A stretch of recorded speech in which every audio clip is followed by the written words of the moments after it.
Welcome to the Unfolding Thought Podcast. My name is Eric Pratum. Today, I'm talking with Peter Kelly-Detwiler, an energy expert, keynote speaker, and educator. I was lucky enough to work with Peter on a project recently and expect you will see in him exactly why I wanted him on the podcast. He's incredibly intelligent, kind, and also humble and caring. Peter has worked on energy efficiency projects in Africa and Chile and advised indigenous groups on hydropower developments in Canada, in addition to numerous other things, such as working with international nonprofits in the developing world. In our conversation, we explore how rapid technological advancements, geopolitical tensions, and continually shifting market dynamics are reshaping the global energy space. And Peter emphasizes the importance of an adaptable approach to energy solutions, highlighting emerging technologies that could significantly impact our future. And now, I bring you Peter Kelly-Detwiler. Peter, thank you for joining me. I'm really looking forward to having you here because while we have spoken before and we've worked together, there's actually quite a lot that I don't know about you. So I'm going to start there and say, would you mind telling me about yourself? Thank you, Eric. It's a pleasure to be here and to have worked with you in the past. Sure. I'm in the electric energy space. I focus on sustainability in that space because electricity is one of the largest emitters globally of carbon dioxide. So I've been in electric power markets in some way, shape, or form for the last 35 years, including a couple of years in Chile, working on energy efficiency projects, working for the Grand Council of the Cree Indians up in northern Quebec, even though I wasn't physically up there most of the time, on the hydro projects they were opposing, the Manitoba Cree, the Anishinaabe Nations, and so on. A whole bunch of Aboriginal groups that needed advice, and I was not the expert at the time. I worked for a brilliant professional, and I learned at the foot of the master, and then eventually began to acquire skills and understanding around electricity. Before that, I'd worked in places like Somalia and Ghana and had hitchhiked through Africa, and my original orientation had been economic development in developing countries, and then I sort of backwarded my way into the power space, and I've been there the last 35 years, and have built virtual power plants, which means paying people not to use power during periods of peak demand. Worked on energy efficiency projects, worked in competitive retail, and so have touched the electron from multiple different perspectives.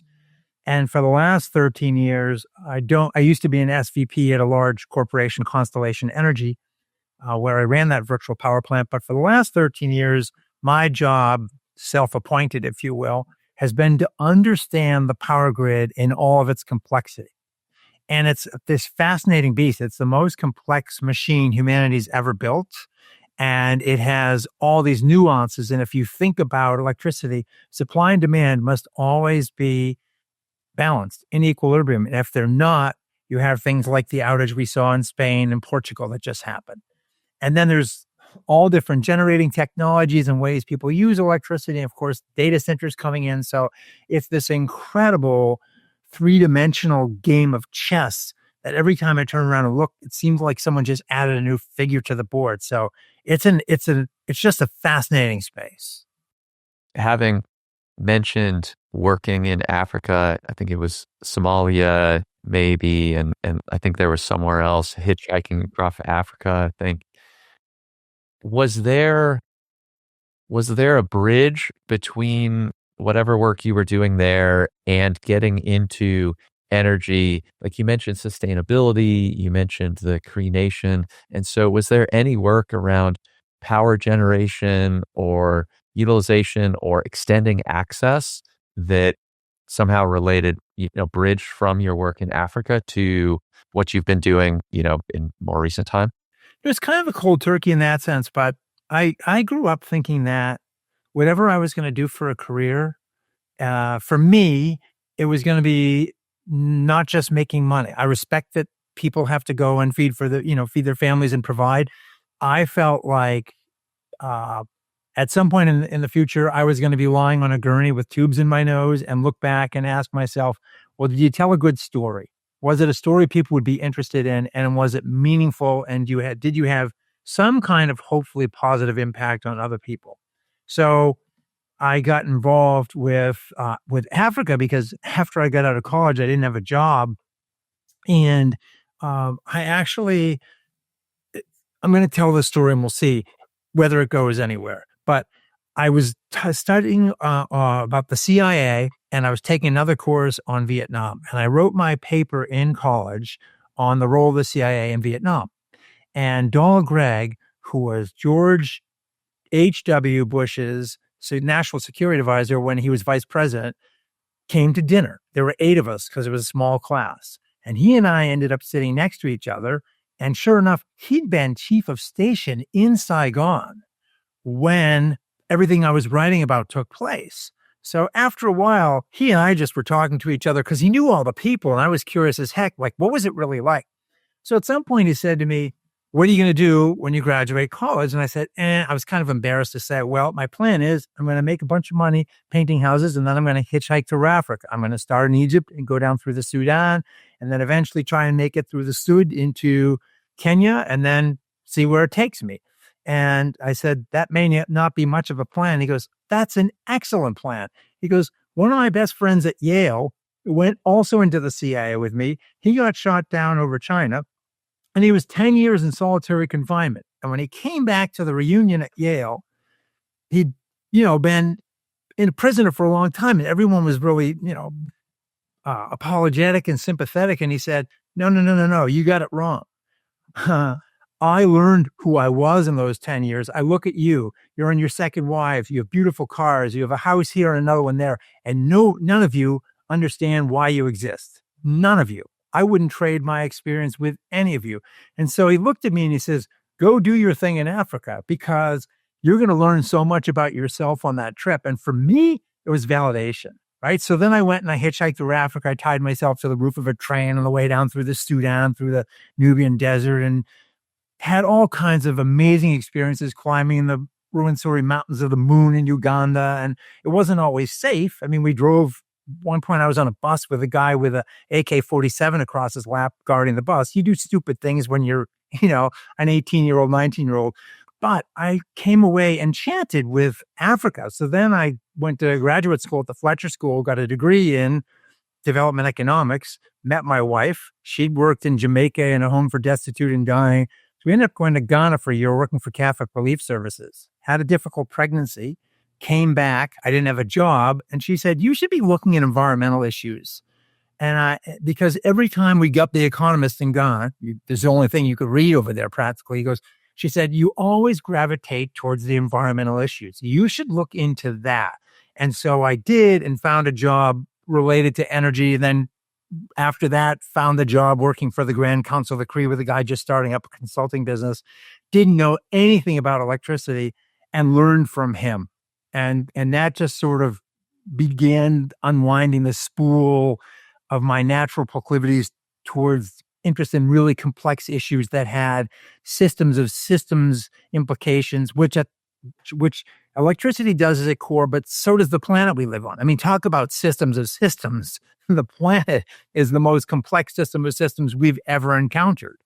And so the interaction between that planetary system of systems and the power grid and all our emissions and everything, that's what now excites me. But I've always wanted to do something that I thought was challenging, different, and meaningful, because at the end of the day, I think our job on this planet is to love other people, to be interested and interesting, and at the end of the day, tell the best story that we possibly can through the actions of our lives. Based on now your experience in electricity and with the virtual power plants and so on, when you say things like sustainability, or if we were to talk about renewables or green energy or whatever else, I'm not just asking about the word sustainability, but some of this terminology, if we can level set, what do some of these things mean when you say them? Well, I should start off by saying that I'm an extreme conservative. And when I say that, to my mind, being conservative means that you leave something for the next generation and the generation after that and the one after that. And rampant consumption is the opposite of conservatism, right?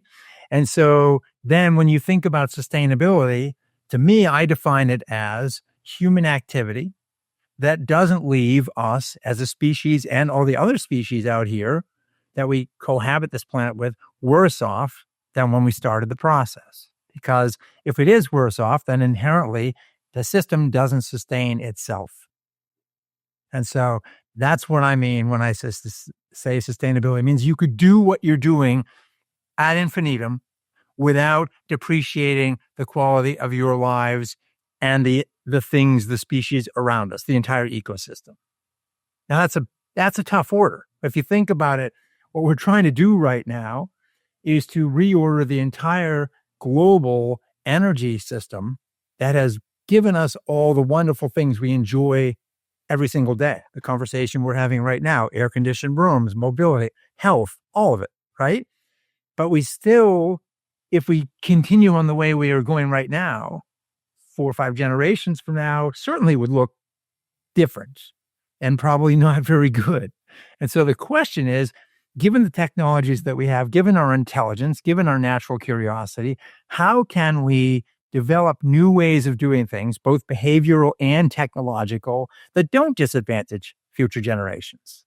Am I assuming correctly then that you do not have a particular hammer that, is everything, you're seeing everything as a nail, and so you're able to pull out this one hammer of some type of power generation, quote unquote, green energy or solar or whatever? It doesn't sound to me like you have one ideology or solution that you are wedded to, as much as you have sort of an ethos, you have a value or value system around whatever it is that we need to do to leave the next generation or the planet sort of better off than it is right now. That's what you would advocate for? I think you're absolutely right. Almost every hammer/nail situation has some negative externality as well. I mean, look at lithium-ion electric vehicles, right? Lithium, for example, lowers the water table in the salars in Bolivia, Argentina, and Chile, right? So it's better than gas and diesel, but not perfect. Cobalt in those batteries, some batteries, has child labor components, So no, you can't. Here's what I think you have to do. Everything should be informed by your ethos, whether you do it in your personal life or in your business life. I mean, first of all, that's a recipe for schizophrenia. If we separate out and say, oh, we can treat people terribly because we're making a profit, but in our regular lives, we're going to be nice to everybody and love our children and our neighbor. Like, that is a recipe for dysfunction right there. So everything needs to be informed ultimately by an ethos. Then the next recognition is that, okay, so this tool I'm holding up just happened to have it in front of me. This is an artifact. It's a stone artifact. It's probably 5,000 years old. If I'd asked this guy who made it, give me the technological forecast for the next 5 years, he'd go, oh, this stone. I said, okay, 100 years. Oh, stone, give me 1,000. Oh, still live, Neolithic, right? Stone. Today, I say, Eric, tell me where AI is going to be 5 years from now. And if you're smart, you'll say, I have no bloody idea, because the technology is moving so fast. So anybody who's wedded to a hammer or a nail approach right now misses the fundamental aspect of technological change as we're the first quarter through the 21st century, which is the technology moves so fast that we have to be constantly open for what the new solutions can be and also which problems they may bring. Let's look at solar for one more moment. Okay, solar energy is awesome in the sense that the panels are relatively cheap. They're getting increasingly more efficient at converting photons into electrons, and therefore we have a low carbon energy solution from 8 a.m. to 4 p.m. And now we have places like California with so much solar that last year they threw away thousands of megawatt hours of solar energy because they didn't know what to do with it. Now you can take batteries and store that energy and move it into the evening, and increasingly that's happening. But The systems we're working with today are gonna, as they mature, they migrate and they create new challenges to deal with. So there's a migration path where you can only integrate X amount of solar before you need batteries. And then you can only bring in so many batteries before you need longer batteries, for example, because let's say you're trying to do solar for your entire energy economy. What happens on the weeks when you have a 5-day atmospheric river coming into California, or overcast someplace else, and the solar is cut by 50%? Okay, what do you do then? Well, you better have some other asset there. Right now, it's natural gas, it's transmission lines to bring power in from other places that aren't affected by the sun. It's batteries, it's a combination of things. It's a system of systems, and the systems continue to evolve. So if you look in the tool chest, the hammer better look different every time you open it, and you better recognize it doesn't have to be a hammer. It could be something else, because again, what are we trying to accomplish? We're trying to accomplish a world for our children that's better than the world we have today, not worse. So you can't be wedded to the technology. You can only be wedded to the ethos and the approach. Given some of what you're saying, help me understand, when I think you hear some fairly common criticisms that will go in waves, about wind for a period of 3 to 10 years, maybe. We would hear things like, oh, well, there it's these wind turbines are killing all of these birds. And in some venues, that's presented as a kind of a dig at environmentalists or whatever. If you want all this green energy, but now you're working against your own stated causes because sure, you're producing energy, but it's unreliable energy, and then you're killing birds. What do you really want here? And so these things kind of ebb and flow. Yep. A new thing will come up, whether it's about solar and it only works when the sun is shining, or wind only works when the wind is blowing. And so then we can go to tidal energy, and well, that's pretty consistent, right? But, you hear these criticisms, and I feel like if all I do is look at the headlines, or if I'm not very involved in actually reading the articles or getting beyond what might be on Fox News or MSNBC, then I either just choose to not hold an opinion, or I kind of have to adopt that, well, these people must be right and those people must be wrong. So as of today, I guess, and with as far as you're willing to go out for forecasting, things are changing so quickly. So maybe it's 6 months, or maybe you feel like, hey, for the next 3 years, it's reasonable to assume this. What kind of is the state of renewable energy, or even some of the more green solutions, in terms of where they're working and where we might see the next most viable improvement? Sure. So the first thing I totally agree with your question or your critique or your positioning around, well, I hear this from here and this from here, and they come in waves. And my editorialism there is, unfortunately, we don't have a lot of well-meaning people who are saying, yes, you're right. Wind turbines do kill a certain number of golden eagles or bats. There are now technologies, for example, there are sonic technologies that can deter birds from flying closer to the blades, those sorts of things, right? This conversation on many sides is not always inhabited by people who are willing to look at this entire thing and say, what is it that we all want in common? Which is health, wealth.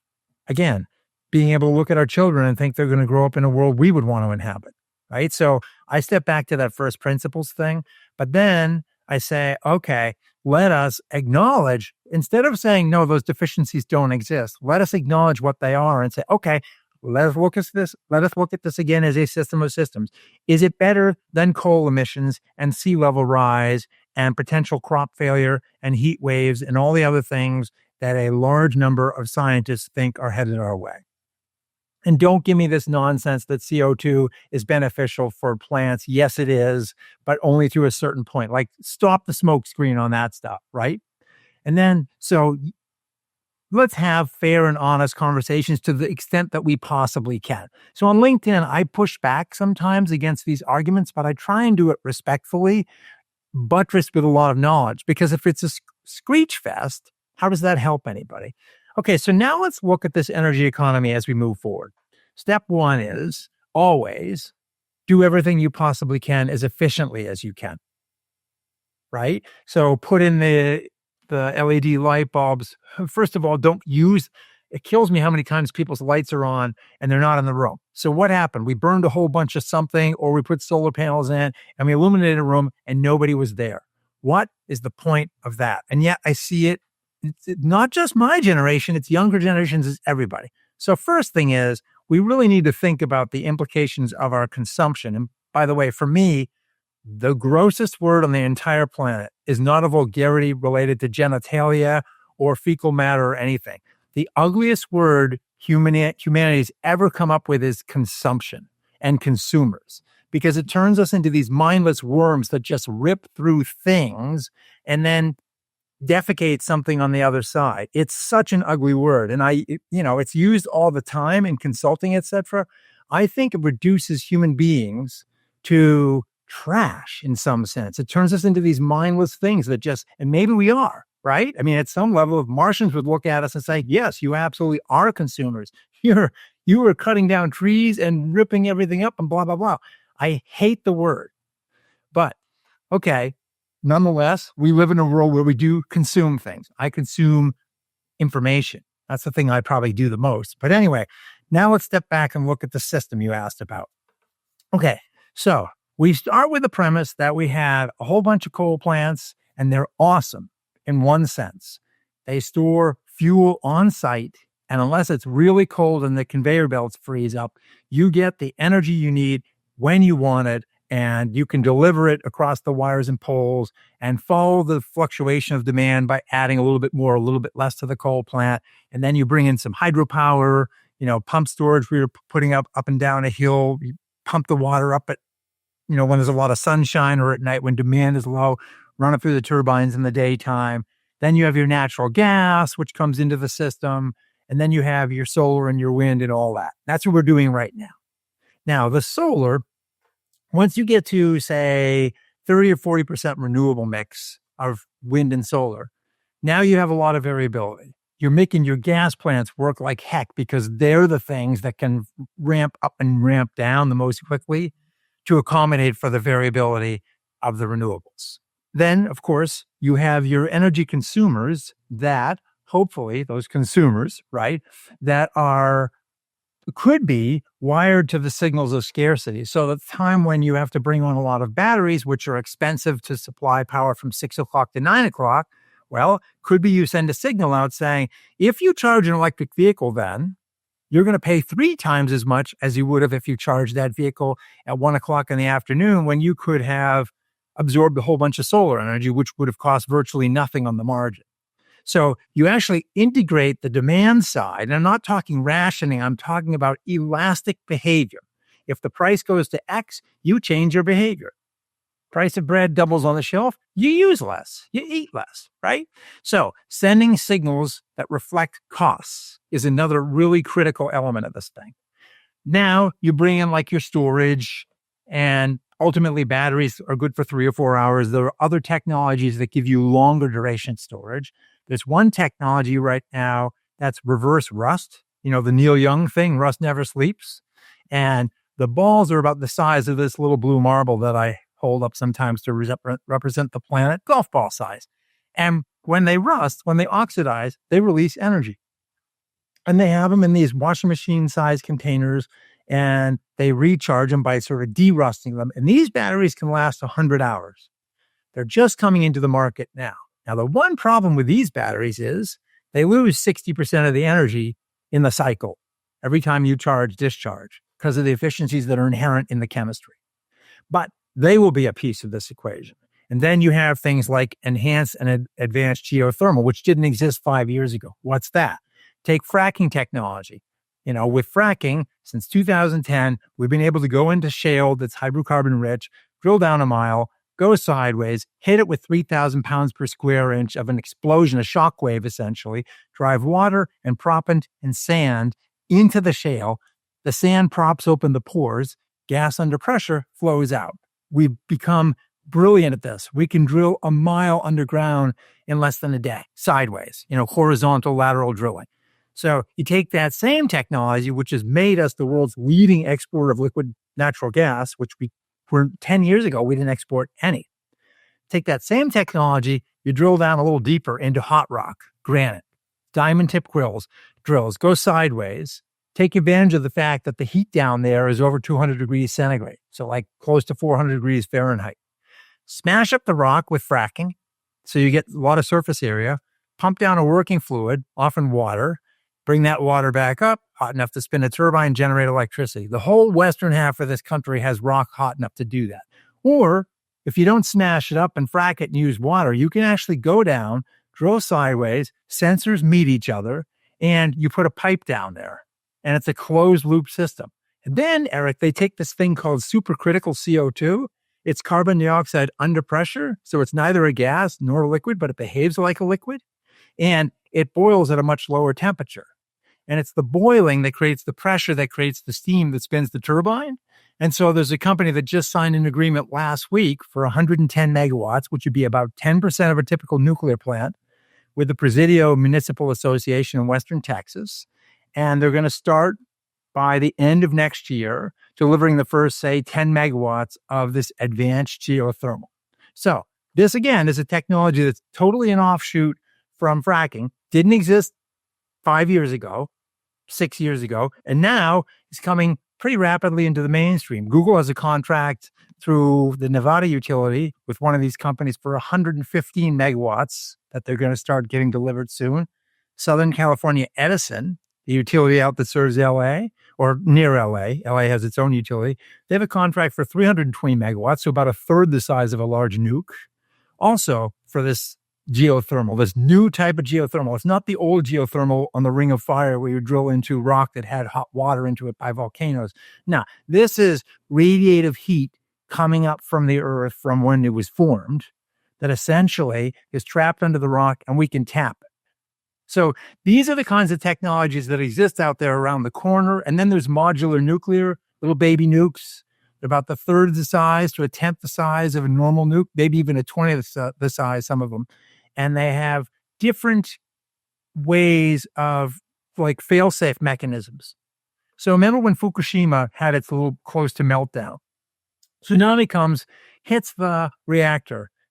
Worse than that, hits the diesel that is meant to cool the reactor if the reactor goes offline, because the fissile material heats up over time.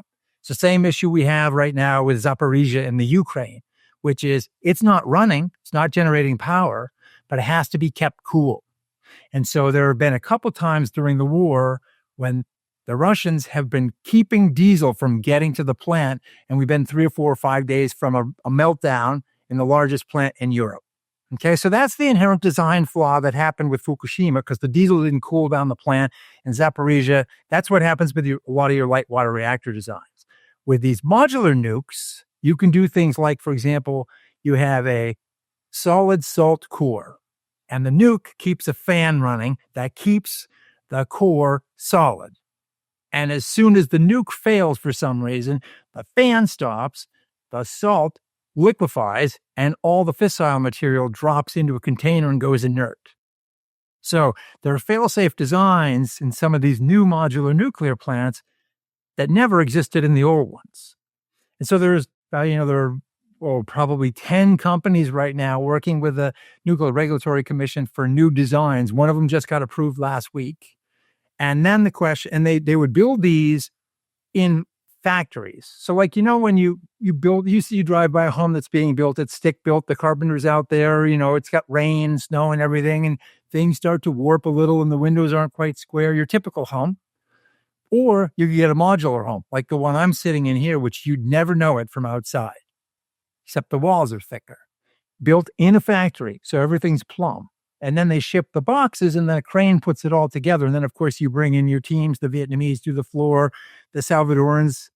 Was it there's another, they were Latinos, no, Ecuadorians. They did the shingling. It's amazing how, each ethnic groups do certain things in new homes. But anyway, so now you could build these modular components in a factory, do all the QC in the factory, then ship them to the site and assemble them sort of Lego style on the site. And the beauty of that is, unlike these massive nukes where any large construction project, if this thing stops, all the contractors downstream, their meters are still running. Now you start to have cost overruns, big ones. So that, for example, the Vauxhall plant that was built, the nuclear plant that just got commissioned last year, was started at a $14 billion price tag. It ended up at $34 billion and bankrupted Westinghouse. Because there's things like issues with the welding and so on that hold everything up all the way down. Now with these, the idea is as long as we could build them cheap in the factory, we could probably install them at cost. But of course, then there's the question of NIMBYism, who wants a little nuke, safety, like are we going to have guards for all these things? But then there's even fusion, where Commonwealth Fusion here in Massachusetts, they're working on an application in Virginia for in the mid-2030s, because we're close to getting fusion figured out, looks like, for the first time. So again, look in the toolbox, hammer and nail, oh, where'd they go? Oh, here's this new thing. What gets in the way of, other than just, certain technologies take time to become cost effective or to prove themselves in one manner or another, in basic chemistry or physics, for example, things have to be tested. Other than giving some things some time to become cost efficient, what gets in the way of some of these other technologies going into the market and becoming an alternative to perhaps less efficient energy production mechanisms that we already have? So the main thing is, on the path to commercialization, you have this sort of the bracing winds of competition. And also when you're in the power sector, you also have a lot of regulation, right? The utilities are regulated by state level commissioners, and then the competitive markets where people can buy and sell power, there's a whole series of rules there that also sort of set the stage, set the sandbox for that. The main thing is when you think about whether or not a technology is going to succeed or not, and boy, if you get some people enamored with their hammers, crazy enamored with the hammers, the first thing you got to do, we'll take that toolbox analogy, is say, what else in that toolbox can be used to drive a nail into that piece of wood relative to what I have, and what does it cost? And how many of them are being made right now? What is the competitor technologies road to commerciality, and how does it scale? And I'll give you an example. So, for example, if you're solar or you're wind and you're competing against gas-fired generators, 15 years ago, you were competing against gas-fired generators where they were drilling conventional wells, where they were looking for hydrocarbon deposits under non-permeable seals, salt usually, and then the gas would accumulate underneath. You find it through seismic activity, then you punch through and you get that gas, and it's all under pressure with oil as well often, right? Conventional reservoirs. Then we figure out the shale. And first it was like $5 an MMBTU for shale. Then now it's like $3, sometimes $2. Okay. So that feeds into your gas turbines. Then the question is, how efficient is that gas turbine? How much do they cost? Well, Siemens and GE and Mitsubishi are making tons of those gas turbines. So now you're basically looking at, okay, here's my avoided cost from a gas turbine, which often sets the price in the market. So then the question is, how do I differentiate whatever I'm trying to do versus that existing technology which is out there? I'll give you another example. Lithium-ion batteries are now permeating the power grid in lots of different places. Now, lithium-ion batteries are light because lithium is the lightest metal in the periodic table. That has zero advantage, relatively speaking, to the power grid. It has all kinds of advantage to transportation because you don't want to carry around batteries. You don't see electric vehicles with lead acid batteries because you'd have to build them like tanks, right? Carry around all that weight. With lithium-ion batteries, you have to carry around relatively little weight in transportation, which is why now 50% of the vehicles sold in China are electric. Now, there's something called Wright's Law. In the early 1900s, an economist named Theodore Wright looked at airframe manufacturing, planes, and said, every time there's this doubling globally of cumulative output of airframes, labor costs fall 10 to 15%. I wonder if that is replicable in other industries. And now, turns out every time you double the global cumulative output of solar, as long as you're not talking about tariffs and other, COVID supply chain issues, costs fall by roughly 20 to 25%. Same thing with lithium ion batteries. Okay. So now you take all those batteries for the transportation sector and go, I wonder if those would work in the grid. Not perfect for the grid. Sometimes not that often, but sometimes they have thermal runaway and catch on fire. There's other challenges with them. But now you have this thing that's really great at responding quickly to deviation in frequency, can manage supply and demand. Okay, what if I have a better battery tech out there? That 100-hour one, for example. That lithium ion battery that only is cost effective for 3 or 4 hours, it does all the fast responsive grid balancing services where the money is.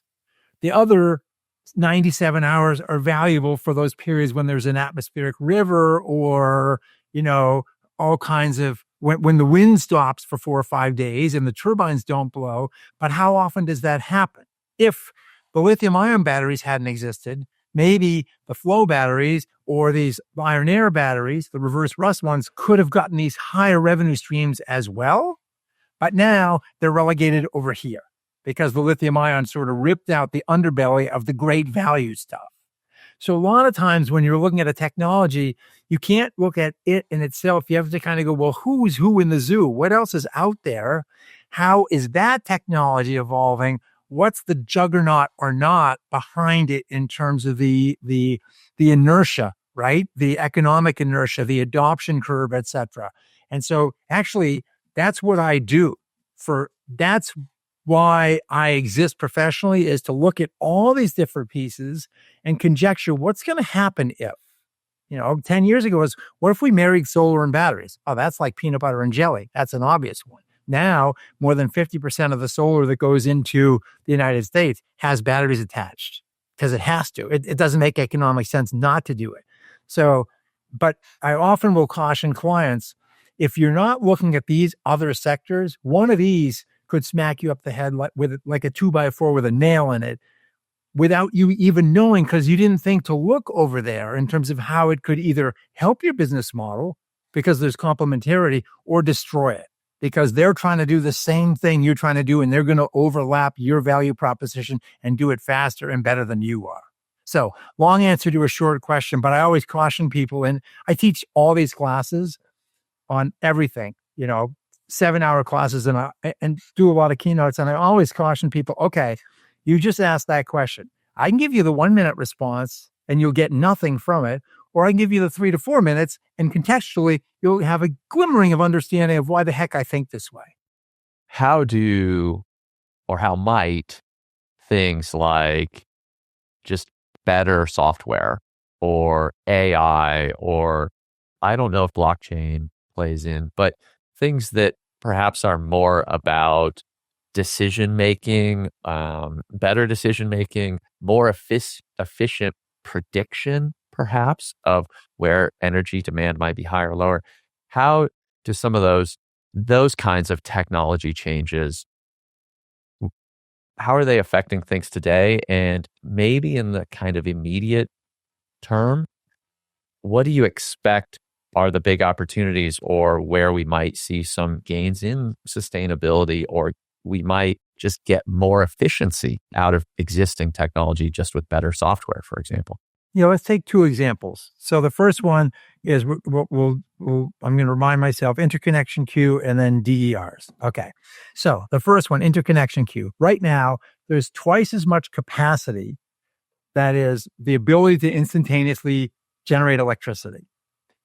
There's twice as much that wants to get connected to the grid, to the wires and poles, as is physically connected to the grid right now. Now, the stuff physically connected to the grid operates at higher capacity factors. That is more hours, of course, across the year because it's gas plants and coal plants. And a lot of what wants to get connected is solar and wind. And like solar only operates 25% of the time. If you took all the hours the solar panels produce relative to the output an asset could have produced over the whole year. Okay. And wind is like 40%. You with me so far? Okay. Yes. So these assets want to connect to the grid. And they have to have these studies because every time a new asset of any meaningful size connects to the grid, it changes the power flow dynamics because power flows towards the path of least resistance. And so if you add this thing over here, it changes the way the stream flows, if you will. And so often if you want to add new assets, you have to build new transmission infrastructure. And then the question is, who pays for it? Okay. And it's usually a developer. But developer A could pay for all this infrastructure upgrade and then B and C come in and get a free ride. So what happens now is this interconnection process is taking 4 or 5 years, and we desperately need more new supply, especially with all this AI demand coming up. So this interconnection queue has been a problem because a lot of developers want to develop a project. Let's say they have $1 billion. So they go, we don't know where we're going to get to yes fastest. So let's put 5 chips on the board and we'll go to this utility, this grid in Texas, the Midwestern, Mid-Continental grid, the Mid-Atlantic grid, and 2 others. And basically we'll request connections with all of them. And if this one wins, we'll pull the other chips off the board. Well, the modeling of the projects that are getting close to the finish line presumes that the things ahead of them are going to get built, which changes the power flow. So what if all of a sudden you rip this one out? That's a late stage withdrawal. Now all the power flow modeling looks different. It's a heck of a problem for planners because it's very dynamic. Now you bring in Google and its subsidiary Tapestry. They've already done this in the Chilean grid. Now they're doing it with the Mid-Atlantic Power Pool, saying, okay, let's apply artificial intelligence to that. You know, when you go to a train station and this train leaves the station and the whole board ripples down and you see all the new trains that are about to leave?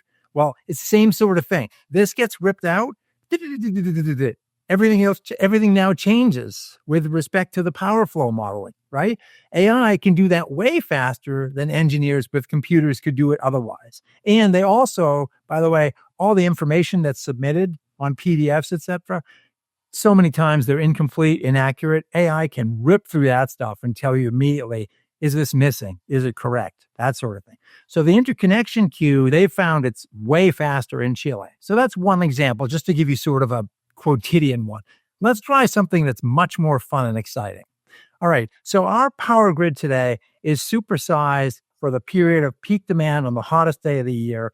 And the planning is for 1 in 10-year loss of load. Okay. 1 outage every 10 years, which means we have an incredible excess of transmission and generation capacity that doesn't get used much of the time. On average, the grid gets used flat average about 40% of what it can do at its max. Okay. Super inefficient. I like to say, if we ran airlines that way, you could show up at the counter 2 days before Thanksgiving, jump on a plane anywhere in the country for less than $250, and they couldn't turn you away, Eric. That's how the power grid works, right? So the rest of the year would be awesome for you and me because we could stretch out across 3 seats and sleep, but we'd be paying a lot for it because we're paying to keep that fleet of airplanes, in the hangars when they're not used. That's how the power grid works. So now we have this ability to bring in, for example, batteries. That battery in a home is 13, 14 kilowatt hours. That's about a third of your daily consumption. But what about the battery in my car outside? I just got a Hyundai Ioniq, gives me 350 miles of range. I think that battery, I haven't looked, I think it's 80 kWh, maybe 90. So it's 3 times the size of my daily consumption. That vehicle outside is actually wired to deliver power back to the grid. It already has that capability built into the software. And we have 10% of the vehicles sold in this country last year, about 1.6 million, and 6 million total in the US now are electric. And many of them are bidirectional capable. So they could deliver power back to the grid. So now you have these massive batteries on wheels, and cars only get used 5% of the time. So what if you had an artificial intelligence system that said, we know where those people park, we know when those vehicles are being used, they've given us permission to interact. Oh, by the way, we also know they want to heat their water at these times of the day with their electric heaters. So let's not do dumb things and heat the hot water at the same time everybody else is using electricity for air conditioning. So you potentially could have in a grid with 5 million customers, 20 million devices that are, air conditioning switches, Nest thermostats, the whole thing, capable of interacting with the grid. And then you'd say, okay, we want to take this 40% and move it up to 41, 42. Let's charge the water heaters these times and not these times. Let's charge the vehicles these times and not these times. Oh, and let's start flowing power back from the vehicles into the grid so we don't have to build more stuff. And one last piece of the equation. When you see new housing developments go in or new EVs and so on, you know those little things on the poles outside your home that look like trash cans up there, little transformers? Well, a lot of those are 30 or 40 years old. And the reason they have to be replaced usually is because they hit thermal violations. On the hottest days, too many people are using electricity at the same time. So you could basically say, well, what if we change the way people use power and we didn't have to replace these trash can transformers? What would that be worth? So you can start actually coming up with localized avoided costs for 10 hours a year, 15 hours a year. Only AI could create a system that knows the what, the when, the where, the how much, the how long, at what avoided cost. It is a huge math problem, no more and no less than that at some level. And so if you informed AI and set up the rules with what it wanted to do and made it permission-based and also anonymized so people don't lose, data to, bad folks, you actually could theoretically set up a system that is way more efficient than the one today, with market costs and then these really localized avoided infrastructure costs. Like, it's an economist's dream to do something like this. But if you look at AI, the concept is you have information with really low latency that flows at you. You take that raw data, you run it through that, the neural network learns what's important, what isn't, and makes decisions, which then go to the grid edge and happen automatically within a layer of rules. And of course, the customer's rules are paramount. Don't mess with my car at 7:00 in the morning when I'm supposed to go to work. I need at least 100 miles of range. Otherwise, I opt out of the program or you pay me a penalty. Right? So these are the things that could happen in a future world. It's called transactive energy, where you could actually stack a series of costs, that trash can transformer, market prices at the same time, and a bunch of other things, and add them all up and flow them to the vehicles and all the devices that have if-then statements embedded in them. And now you could have a much more price elastic ecosystem than we have today. That's what I find it's scary, yes, but it's also really exciting. The energy space is highly regulated. You mentioned regulation at one point, which regulation has its benefits, in particular when, you have things that affect people's lives. If a hospital doesn't have power, then that affects people living or dying. And if my business is out of power, then we might not be generating revenue. People can't pay their mortgages and so on. So there are many advantages to regulation. There are also plenty of disadvantages.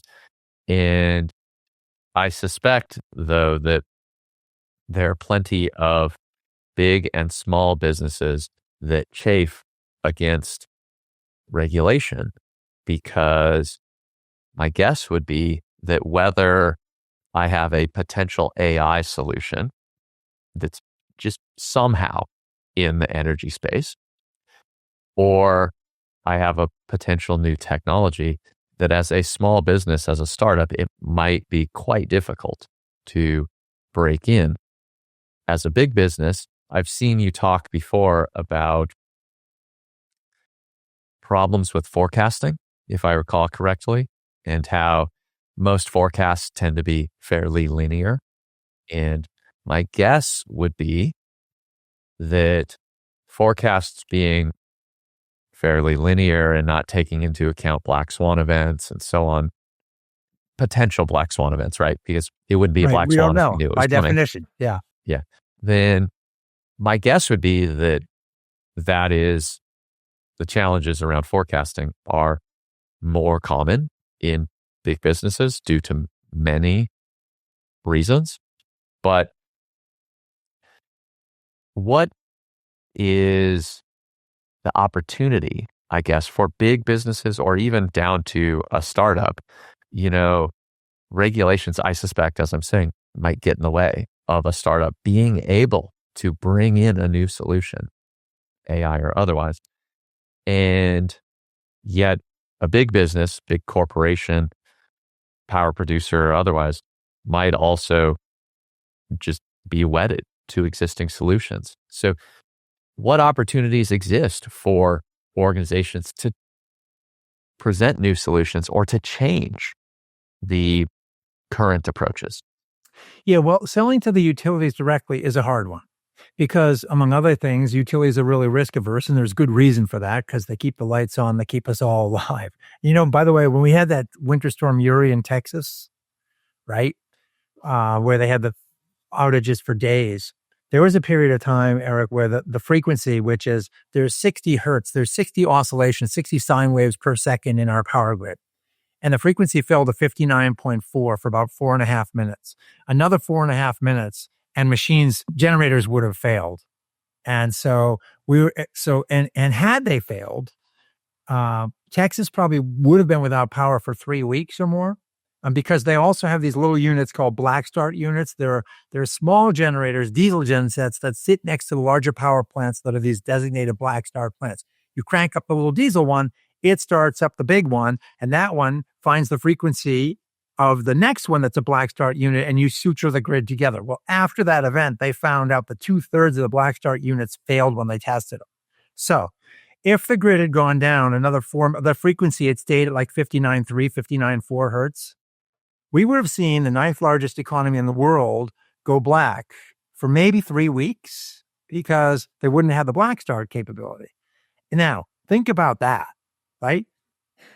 Imagine the global economic calamity where there's no gas flowing out of Texas. There's no gas flowing for fertilizer, which comes into the spring and feeds the Midwest crops and everything, right? And so you talk about the vital nature of electricity. That's a classic example of how close we skated to the edge of a very thin pond. So that's one reason regulation actually needs to be really, really critical. And what they didn't do there was they didn't regulate the interconnection between natural gas because it was gas freezing in the pipelines that didn't feed the generators that then didn't meet the load, which was increasing because of the need for heating, among other things. That was just a failure of regulation to start with as much as anything else. So regulation needs to get better. But if you're selling into it, selling to utilities directly is hard, especially if you're selling software. The way utilities get compensated, they build stuff.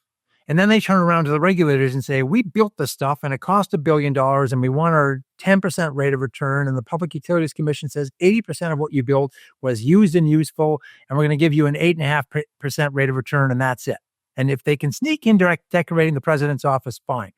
What they don't allow them to rate base oftentimes is software. That gets expensed, so they don't make a profit on. In fact, I was keynoting an event at a utility like 2 months ago, and somebody said we had this software solution, and the utility said, "Oh, we can't rate base that," so they put it in a box, and then they were able to sell it as a physical thing, and then they could rate base it. Stupid, right? But that's the logic that obtains. So if you're trying to sell into the system, you either have to have something that's really, really good that the utilities ultimately have to adopt because the regulators are pushing them to do it. But oftentimes what you do is you turn around and you sell to the end user and say, look, I can provide you with a product that cuts your power consumption or reduces your peak demand that accounts for 40% of your bill, your instantaneous consumption. I can help you focus on that. So oftentimes vendors will turn around and say, okay, we understand your price environment, you, the customer, we're going to help you there. And so we'll embed our technology there. And then we may sell services to the grid, but we're not going to start there. And for example, that's how solar goes on rooftops. It gets leased or sold through power purchase agreements. And then at some point, the solar companies go, so much solar, we got to put storage in. So now they start putting batteries in. A place like California, more than 50% of new solar cells have batteries. Then the solar companies that have now become storage companies turn around and go, oh, now we can sell these grid balancing services to maintain the frequency we just talked about and other services back to either utilities or to the grid operators that manage all the supply and flow. So oftentimes you start with the customer because you can get a foothold there, and then you turn around and figure out, well, how can I leg into the larger environment? Are there geopolitical issues or tensions that help or maybe hinder the development or implementation of some of these existing or potential technologies? Tons of them everywhere you look. Let's start with one. Okay, so natural gas, right? Last year in this country, on average, we consumed on a daily basis 90.3 billion cubic feet, so BCF per day. Okay. We exported about 13 BCF per day in the form of liquefied natural gas. We're now building out facilities which are going to double that. So all things being equal, unless supply keeps up, now we basically put another straw into that drink, geopolitical exports to other places. Now, with the spat between China and the US, some of the liquid derivatives now have tax tariffs on them that they didn't before. So that could change the flow between China and the United States for LNG and other liquids. Then, of course, there's the European conflict or the Ukrainian conflict. And then what happened with, Germany and other nations there that wanted more LNG, that popped the prices up for natural gas in this country in 2022, which in the wintertime caused electricity prices to soar as well.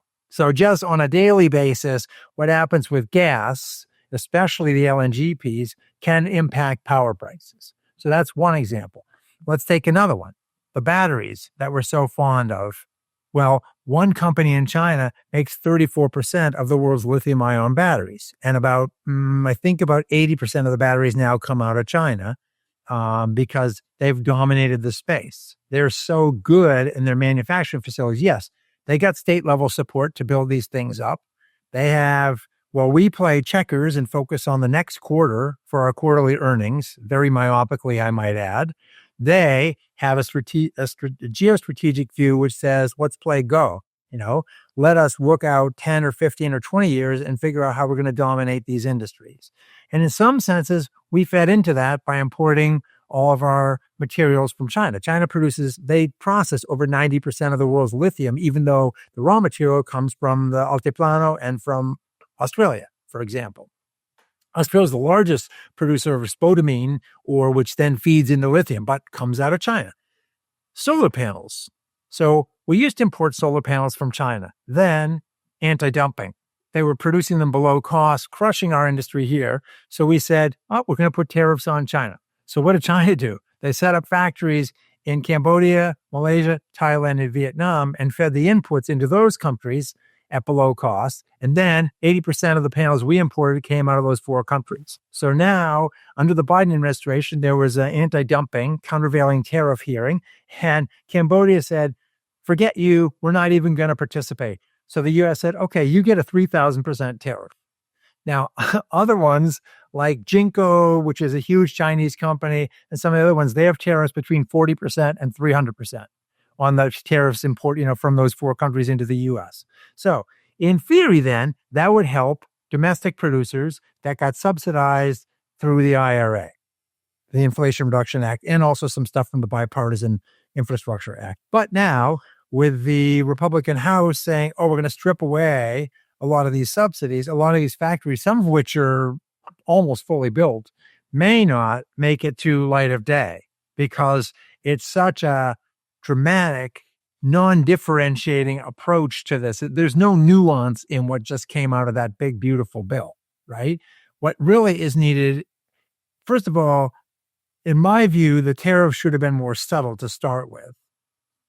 Take solar or batteries. You have a 30% investment tariff, investment tax credit. So if you spend $100, you basically can take 30% and say, okay, that can offset my tax obligation. Well, there's nothing that said after X amount of installed capacity, the tariffs go down, or the ITC, the credits go down to 25% or 20 or 15. No subtlety there whatsoever. So of course, that invites the opposition to come in and say, see, this is a waste of taxpayer money, or at least we're overpaying relative to what we needed to pay. And you can't, yes, you can make an argument against it, but I try and keep an open mind on these things. If I were going to design the tariffs, they would have declined over time based on volumes and success, right? We didn't do that. So now you have a situation where we don't know what the equilibrium is going to look like with China. New spat between Xi and Trump every day seems like. And business planners don't know what to do because their shipment coming in was affected by tariffs. The next one may not, but one after that one could have 20%. Nobody knows right now. And so everybody's caught up in this geopolitical thing. There was a company just the other day that said, we're going to lay off people because we don't know what equilibrium looks like right now. And it was a smaller company in the solar space. And they said, we're just, getting hit by this cudgel of the tariff uncertainty. And the big boys are trying to turn around and put the costs on us. And we just don't know what to do. The thing businesses hate more than anything else is uncertainty. It's like, if you're going to beat me 3 times, just tell me that and hit me 3 times and let me go. Don't keep me wincing. When's the next one going to come? That is the worst thing from a business environment. And that's where we are right now, geopolitically. I remember you telling me once, and I think I may have even seen it on your website or LinkedIn, that you subscribe to a very large number of email newsletters. And I recall you saying that some number of years ago, you would spend an hour a day keeping up on the latest developments. But now it's more like 3 hours a day. And I think I remember you saying that part of the reason is that the biggest contributor is things are moving so fast. And I suspect that you having just mentioned uncertainty, it's not just that there's a new development in this technology and then the next day, new development in the same technology. I'm sure there are plenty of technology or software, hardware, or whatever it is, developments, but also because of geopolitical tensions or tariffs or business deals, there are just constant changes going on. And so you keynote, you teach, and it's important for you to stay up to date. I suppose I will throw in here, I do watch I think it's weekly? Generally, if I can do it. Yeah.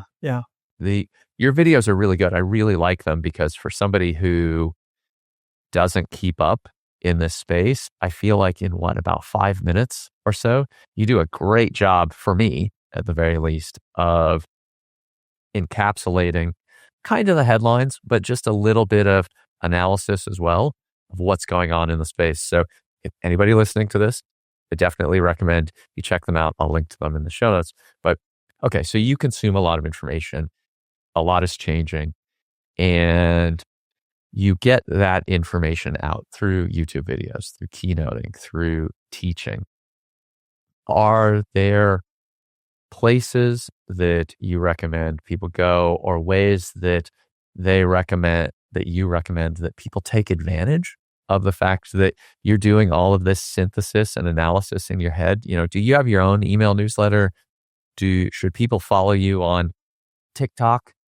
Where is it that you would tell people, hey, if you want to keep up to date, come connect with me here? Yep. Yes, I do read a lot. I read 43 newsletters now, and I had to add the whole data center thing in because all of a sudden data centers represent this enormous amount of new demand. For 20 years, we were sort of, I like to say, flat, dumb, and happy. The demand growth was like 0 or close to, and now it's potentially a couple percent a year with some data centers larger than a city.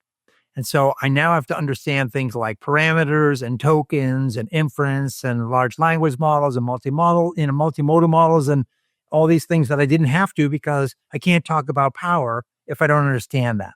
So I actually did a 6-part video series on data centers because I thought, okay, what's the best way to understand this? I said, okay, I'll force myself to teach this to other people. And if I do that, then maybe I'll do it. So the newsletters, if you want my newsletter, I should say the newsletters that I read, I keep them all in a spreadsheet and they're organized by subject, and then I rank them, and then I have the URLs for the signups.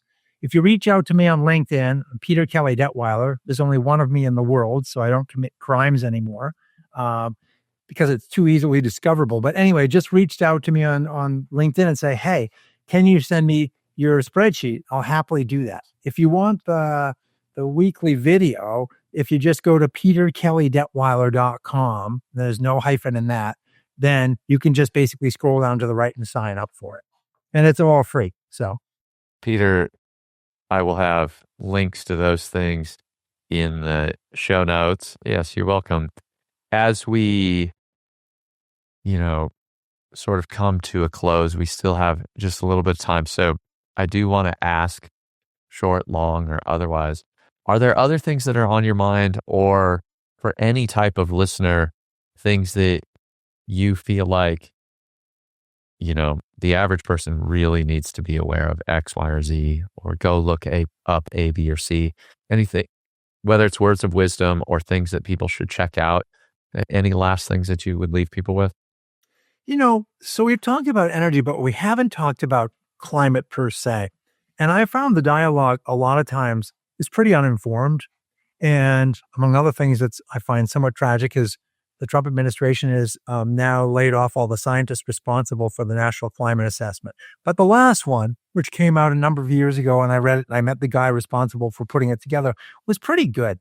And I think understanding how carbon dioxide works, why 400 parts per million versus 300 parts per million, which is what it was, 310 in the International Geophysical Year in 1958, why that matters, how methane affects the atmosphere, how, in fact, these gases keep the heat radiating back into space. Like understanding the basic concepts and the theory behind climate change, and maybe even looking at this. I Googled, what did I Google? Something like responses to climate doubters, because you're going to hear all these arguments and they're going to affect our lives and they're going to affect our kids' lives. And we're having, to my mind, a very uninformed political conversation right now. And to me, whenever I run into a situation where I feel that's the case, my job, as best I can, is to educate people. In fact, I'm no longer a doer, Eric. I used to run the second largest virtual power plant in the world. And then when I left Constellation, I thought my highest and best use is to cross-pollinate information as fast as I can, as effectively as I can, to other people so they can make better decisions. And I think living on this little blue marble, this thing I was holding up before with a super thin troposphere and atmosphere, understanding the basics of what's going on up there and why we want to avoid getting past, 1.5 degrees centigrade and what that potentially means when we go to 2 or 3. I don't know how people live on this planet anymore without understanding the basics of that, because it's so critically important to our future economy, ability to ensure houses can't do that in Florida anymore. Why? Climate, right? Like this is going to impact all of us. You can't just hide under a chair and pretend it doesn't exist. You may disagree with the theory, but at least know what the heck the thing is and why you disagree with it, and be able to have a cogent argument as to why you think it's not the case. But don't just watch something that some talking head told you, because this is too critically important for people to be stupid about it. How do you recommend that the average person goes about informing themselves? Well, the National Climate Assessment summary is not long.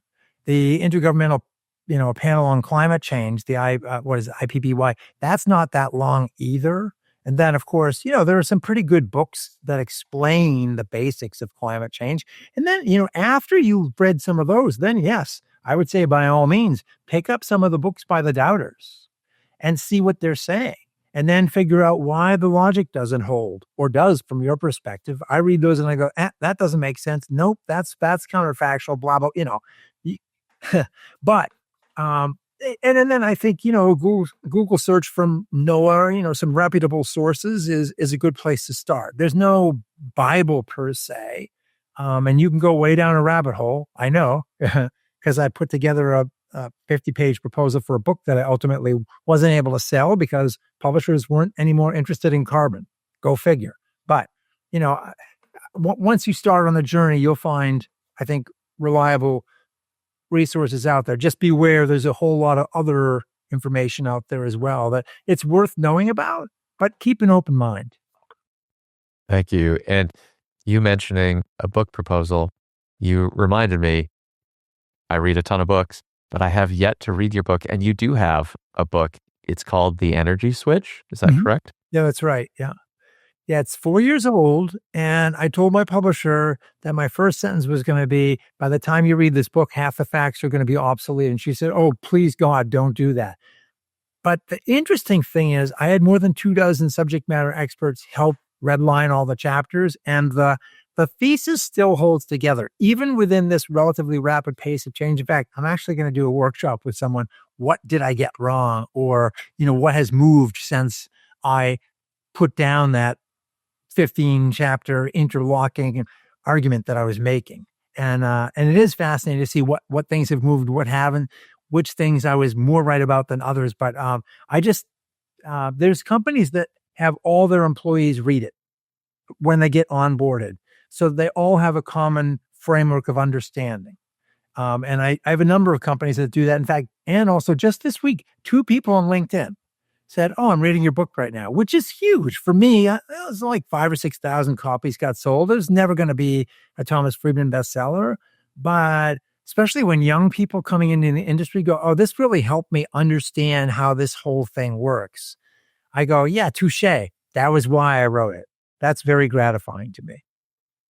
Well, Peter, I appreciate you being here. I was really excited when you agreed to talk to me because having worked together, you've gotten in depth in some of our conversations on a few things, but we haven't had, the chance to speak at length about some of what you specialize in. So I appreciate you being here, and I'll have links to everything in the show notes. And I hope that everybody who listens to this gets as much value and sort of enjoyment out of this as I have gotten. So thank you. Oh, it's been a real pleasure. Thank you, Eric. I much appreciated. Thank you. Hey, thank you for listening. I hope you got a lot out of today's conversation. If you enjoyed the episode, please take a moment to rate, review, and subscribe. And please share it with someone you know who'd appreciate this kind of information. If you want to bring this kind of thinking to your own business, check out mine at inboundandagile.com. We specialize in helping leaders with challenges around marketing, communications, and leadership so they can inspire real action in their people and audiences. Thanks again for listening, and I hope you'll come back for future episodes.